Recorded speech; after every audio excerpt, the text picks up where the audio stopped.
sa iyong binanggit na issue ng national security, kaugnay ng video ni Mayor Sebastian Duterte, ano pa ang dahilan, kung mayroon man, kung bakit isinama siya sa pagsusuri ng Special Task Force? Sapagkat dito lang nga po na makikita na ang naging pagbabanta ng ating Vice President ay nagkaroon po ng tinatawag natin na epekto. It is a kinetic force na kung saan yung mga nakarinig ng kanyang pagbabanta ay gumagaya na rin at nagbabanta. Lalong-lalo na sila ay nabibilang sa isang pamilya. That is the very purpose of the task force, to monitor all those threats na lumalabas po ngayon at sa araw-araw nga, meron po tayong nakikitang threat sa social media, sa mga pahayag po during the mga rallies, ay tuloy-tuloy po nabanta sa ating pong Pangulo na umaabot na po nabanta sa ating national security. Binanggit mo ang kinetic force. Anong ibig sabihin nito, Mr. Witness? Na yung kanila pong aksyon ay nagkakaroon po ng epekto para kumilos sa mga nakakarinig, ang kanilang mga supporter, upang maghasik po ng ligalig at kaguluhan po sa ating pong bansa at hindi na nirirespeto ang ating pong konstitusyon at wala na rin pong pagtingin sa ating democratic process.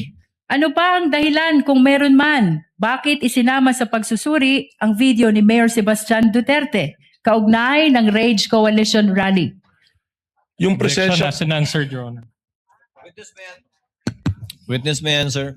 yung proseso po namin na yan, doon po namin nakita na sinasabi ko nga, yung mga participants dito, yung po mga kilala na mga tao na nagdudulot ng ligalig at pagtutol sa demokrasya po natin. At nandiyon din po yung broadcast na yan, napakarami pong naabot na tao, nasa 600,000 plus po yung live broadcast niyan. Doon na po papasok yung tinatawag ko nga kanina na sinabi kong kinetic force na maaaring magkaroon po ng reaksyon ng mga taong nanonood na ito na hindi po maganda at makagugulo po sa pag-promote po natin ng law and order na primero po nagawain po dapat ng National Bureau of Investigation. Binanggit mo na may mga kilalang personalidad na nakibahagi sa Rage Coalition Rally. Sino-sino itong mga ito? Objection, Your Honor, irrelevant. Witness may answer. Makita po natin doon, may mga senador din po na nandoon. Nandoon din po si Mike Defensor at nandoon po ang mga haligi po ng PDP Laban na akin po mga kakilala. Nandoon din po ang mga iba't ibang leader sa iba't ibang rehiyon na akin na pong nakasama noon nung ako'y miyembro pa ng PDP Laban. Mr. Witness, ano ang ibig sabihin ng rage kung iyong nalalaman? So, Tagalog po niyan ay galit o puot. Yun po. Wala pong acronym yon, Director Matibag? Hindi po kasi tumutugma doon sa acronym nila dahil yung acronym nila Reform Alliance for Good Governance. So hindi po RAGE eh. So medyo malayo po.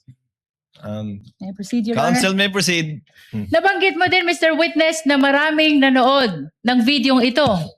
Ilan ang nanood ng videong ito kung iyong nalalaman? Sa live broadcast po, lumabas po na nasa 600,000. At ano ang kahalagahan na 691,000 ang nanood sa live broadcast ng videong ito kung mayroon man? Again, ganoon na po kalawak yung nakikita natin na resulta ng pag-ahasik po ng ligalig po at pagbabanta po sa kayusan, pati na rin po sa seguridad ng ating Pangulo.